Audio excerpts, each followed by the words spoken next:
राज्य के बाहर लॉन्चिंग की जानी है, उस अवसर मुख्य सचिव महोदय मुख्यमंत्री जी का स्वागत करता हूं, जो कि इस कोरोना बीमारी कॉल सेंटर नेपाल हाउस में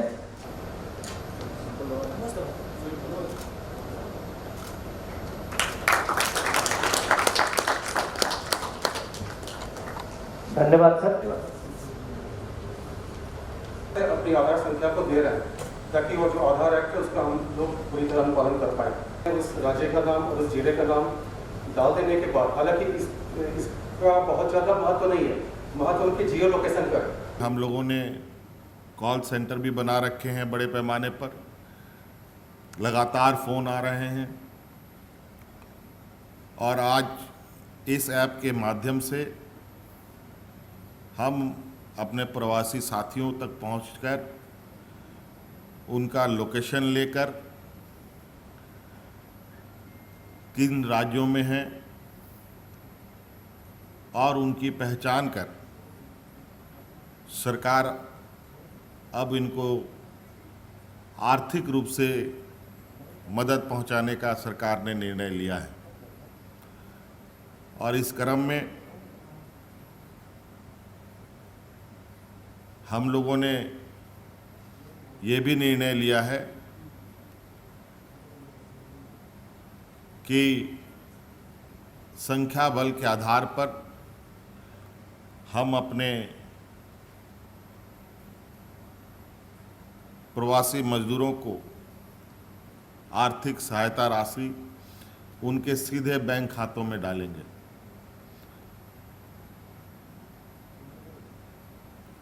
और मुझे लगता है इस सहायता राशि से हमारे उन वहाँ फंसे, विभिन्न राज्यों में फंसे लोग को निश्चित रूप से काफ़ी राहत मिलेगी, हमें ऐसा लगता है। अब चूँकि आपने देखा कि राज्य के विभिन्न क्षेत्रों से मजदूरों की जो सहनशीलता है, सब्र है, वो टूटता सा नजर आ रहा है।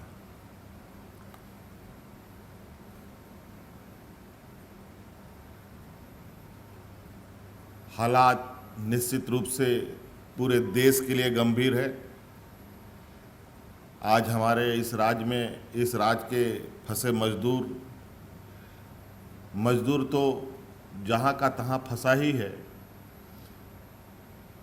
आज दूसरे राज्य में फंसे मजदूर को अपने परिवार की चिंता है।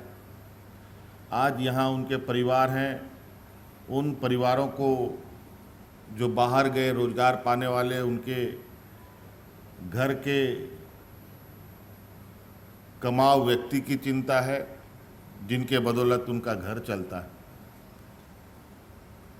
हालांकि अभी हम लोगों ने राज्य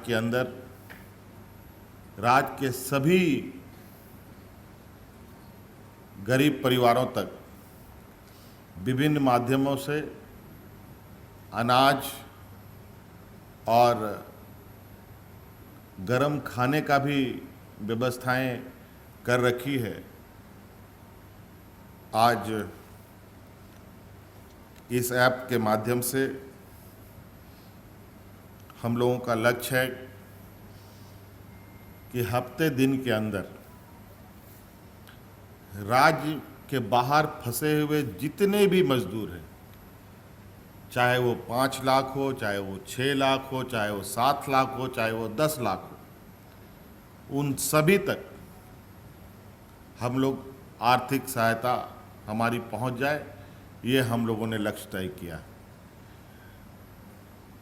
और मुझे लगता है इस विषय पर आज इस कोरोना संक्रमण की जंग में झारखंड सरकार का ये एक प्रवासी व्यक्तियों के लिए, मजदूरों के लिए एक मील का पत्थर साबित होगा, एक महत्वपूर्ण कड़ी साबित होगा। झारखंड का नंबर 1 एकमात्र संस्थान NIPM Sai tower 4th floor circular road